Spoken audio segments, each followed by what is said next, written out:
As Roy pointed out, people are being attacked while exercising their faith in the United States and around the world. I'm joined now by Sahar Aziz from Rutgers University Law School and the director of the Center for Security of Race and Rights. Sahar, welcome to our program. I just want to get your take on why we're seeing an uptick in these attacks. Well, this is something that's been going on for at least 20 years, but the communities that have faced the brunt of it have been the Muslim communities. And because they historically have not had as much access to the media, such that the reports have not been reported on, or the hate crimes haven't been reported on as much as they are now, the American public hasn't known about it. But what's happening is there's a rise of right-wing extremism in the form of white nationalism and white supremacy. It targeted Muslims first. Now it's expanding to Jews in the form of anti-Semitism. And we're having this convergence of anti-Latino, anti-Black racism, Islamophobia, and anti-Semitism that, frankly, is legitimized and validated from the White House.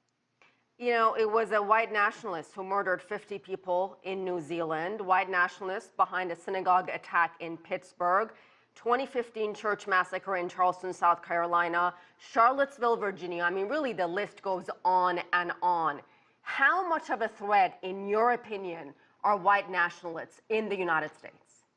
Well, according to the Anti-Defamation League, 73% of hate crime murders from 2009 to 2018 have been by white supremacists. So I think the numbers speak for themselves. The problem is that the media covers only terrorism committed by Muslims, most of which is abroad, giving the false impression that Muslims are the terrorists and there are no other types of terrorists. So part of it is we need to do a better job in the media of covering hate crimes against minorities, including Muslims, including Jews, including Latinos and African American churches, so that the American public understands the seriousness of the problem. We also need to put government resources into fighting this type of hate that isn't simply rhetoric. The problem is there's a diversion of focusing on free speech when, in fact, the problem is about safety.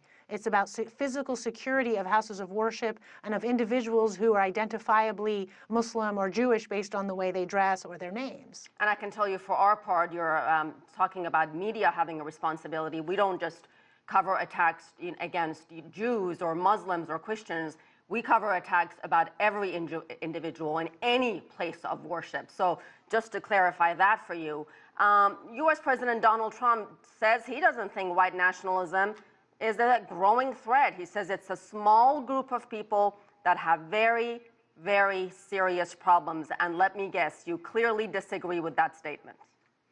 I disagree with the statement, and I understand why he's saying that, because that's his base. He needs those people to vote for him. They are his primary supporters. White nationalists and white supremacists came out of the woodworks, came out of the fringes when Donald Trump began campaigning in 2015. And if you look at the numbers, the hate crimes started to go up, particularly against Muslims, because his platform was openly anti-Muslim. One of the most troubling things about his responses to the attacks on the houses of worship is that, one, he dismisses the seriousness of white supremacy, but also he never names Islamophobia. He names anti-Semitism, as he should, and he names anti-Black racism, as he should, but he never says we have a problem with Islamophobia. We need to protect Muslims and mosques, in light of the fact particularly that 55 mosques were attacked in 2016, 79 mosques were attacked in 2015, which were the 2 years when he was campaigning for president and openly, overtly, and repeatedly